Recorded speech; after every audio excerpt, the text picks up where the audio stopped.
പിന്നെ ഇനിയിപ്പം MLA സ്ഥാനത്ത് തുടരണോ വേണ്ടയോ എന്നുള്ള ചോദ്യം ചോദിച്ചു.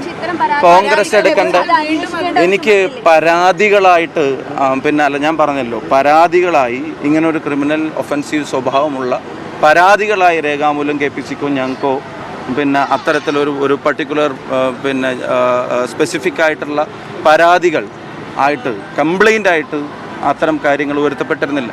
ഇനി എന്താണെങ്കിലും ഞാൻ ഒരു കാര്യം പറയാം, ഇങ്ങനെയൊന്നുമുള്ള നടപടികൾ ഇത്തരം കാര്യങ്ങളിൽ മറ്റൊരു രാഷ്ട്രീയ പ്രസ്ഥാനവും എടുത്തിട്ടില്ല.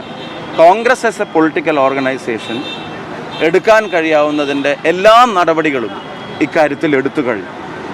ആ എടുത്ത പാർട്ടിയുടെ തീരുമാനത്തിൻ്റെ ഗ്രേസിനെ മറ്റ് രാഷ്ട്രീയ പ്രസ്ഥാനങ്ങൾ സ്വീകരിക്കാത്ത നയത്തെ അതിനെ പരിപൂർണമായി അവഗണിക്കുന്ന തരത്തിൽ ഉള്ള വാർത്തകളാണ് പലപ്പോഴും ഡെവലപ്പ് ആവുന്നതും നിങ്ങൾ കൊടുക്കുന്നതും. ഞാൻ പറഞ്ഞില്ല, ഞാനിപ്പം അതിൽ ഇല്ല, ഞാൻ പറഞ്ഞില്ല. എനിക്കൊരു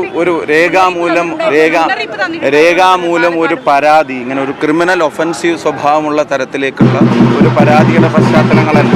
എന്താണെങ്കിലും പാർട്ടി അതിശക്തമായിട്ടുള്ള നടപടി എടുത്തിട്ടുണ്ട്. പാർട്ടി എടുത്ത നടപടി എനിക്കും ബാധകമാണ്.